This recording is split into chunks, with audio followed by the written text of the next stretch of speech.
Mga nakakatakot at mga nakakabilib na prank sa mundo na dapat mong makita. Halos kaliwat kanan na ang nakikita nating mga prank sa social media. Merong nakakatawa naman talaga, merong nakakainis, at meron din namang nakakatakot.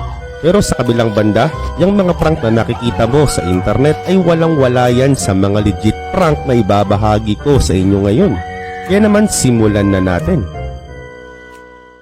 Pag humaharap ka sa isang job interview, ay dapat masigasig at magaling kang sumagot sa interviewer.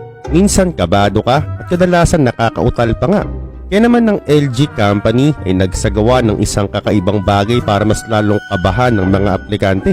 At talaga namang siniguro din nila na hindi makakalimutan ng aplikante ang kakaibang interview na ito.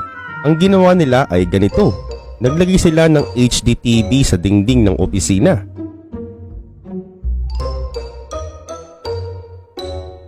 Nagpapakita ito ng pagbagsak ng malaking meteor at ang reaksyon nila ay talaga namang priceless.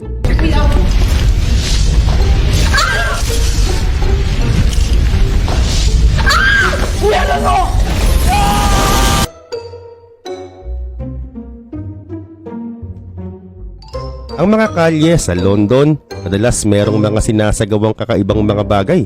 Halimbawa, meron ka ritong makikitang screen na may naglalakad na tigre. May tentacles din ditong biglang lumilitaw sa kalsada. At madalas meron din ditong umaapoy na meteor na babagsak mula sa kalangitan. At ang pasimuno sa prank na ito ay walang iba kundi ang Pepsi Company. Pinalitan nila ang simpleng salamin ng screen ng special na screen kung saan marami ditong mga effect na lumalabas at talaga namang parang totoo. Ano kayang gagawin mo kapag may mga zombie kang nakita sa kalsada? Tatakbo ka ba? Sa katunayan matagal nang ginawa yan sa New York. Nagpakalat sila ng mga zombie sa mga kalsada para takutin ng mga tao.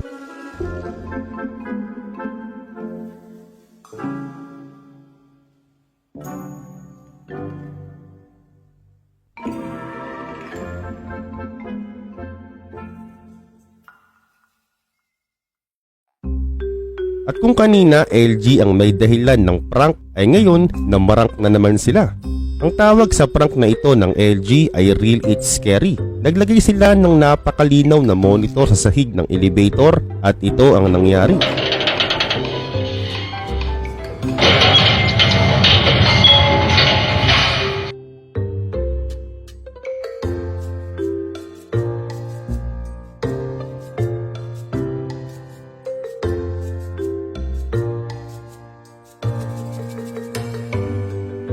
Sino pa sa inyo nakakatanda ng palabas na The Ring? Nakakatakot, no?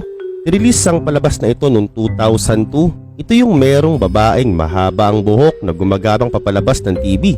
Naging sikat ito sa buong mundo. Kaya naman noong 2017, bago i-release ang palabas na Rings, nagpa siya nga ang kumpanya na takutin ng mga tao. Oh my God, Adriana. Oh my God!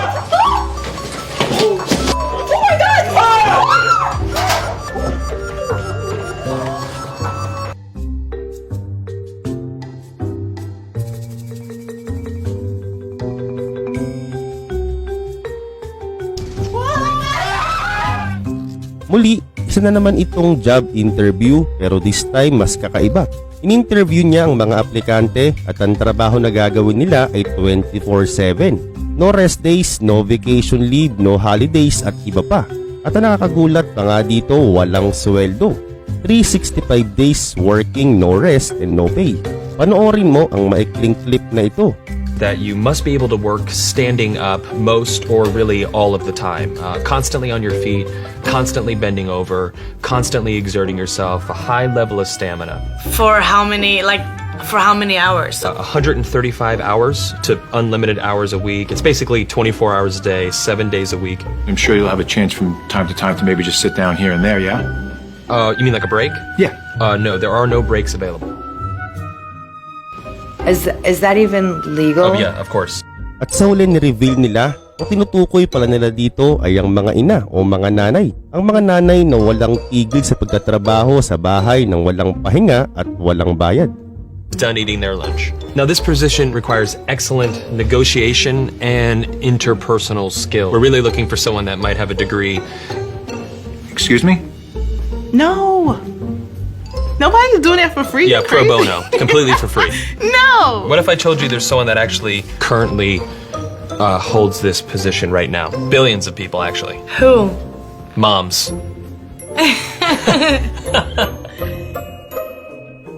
Ngayon naman isipin mo na nasa airport kang nakaupo habang nag-aantay ka ng departure nung bigla kang pagtinginan ng mga tao at nakita mo na pinaghahanap ka na pala ng mga otoridad kahit wala ka namang ginagawa.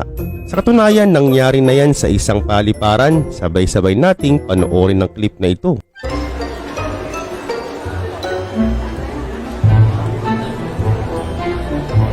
Sie kurz um Ihre Aufmerksamkeit. Die Behörden suchen folgende Person. Weiblich, ca. 1,65 groß. Die Gesuchte trägt eine hellgraue Jacke und einen großen Schal. Wenn Ihnen diese Person auffällt, verständigen Sie bitte umgehend das Flughafenpersonal. Die Polizei bittet um ihre Mithilfe. Dringend gesucht wird diese Frau. Sie befindet sich seit gestern Vormittag auf der Flucht. Die Verdächtige ist ca. 1,65 Meter groß, hat dunkelblondes, lockiges Haar und trägt eine helle Jacke. Die Flüchtige gilt als unberechenbar und äußerst gefährlich. Bitte versuchen Sie nicht, die gesuchte Person festzuhalten oder gar anzusprechen. Für Hinweise zur Ergreifung der... Anong gagawin mo pag nangyari sa'yo to? Isa itong kakaibang prank na pinangunahan ng Navia Company. Bumuo sila ng isang team kung saan gumawa sila ng peking diaryo. Nag-record pa nga sila ng voice message at nag-shoot din sila ng mini news para talaga namang makatotohanan. Di lang isa kundi marami na biktima nito. Ginawa nila ito para lamang i-promote ang kanilang bagong deodorant. Ein lila Pulli und eine braune Jacke.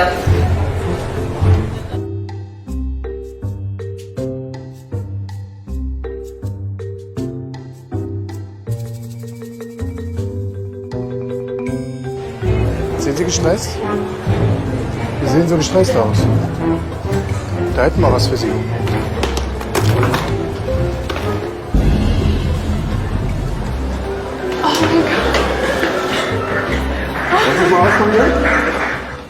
Ang isa sa pinaka-nakakatakot na karakter ay yung madre sa Conjuring. Kaya naman ginawan ito ng kakaibang prank ng Roadshow Entertainment. Ang ginawa nila pagkatapos ng palabas, hinikayat nila ang ilang mga tao na magbigay ng review sa palabas at pinapasok nila ito sa isang waiting room. At dito, ito ang nangyari.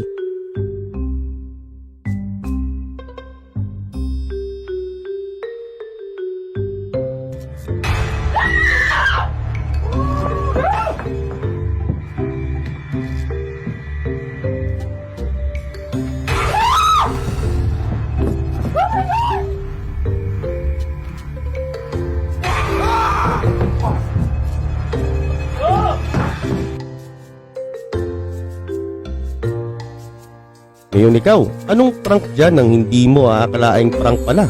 Comment down below.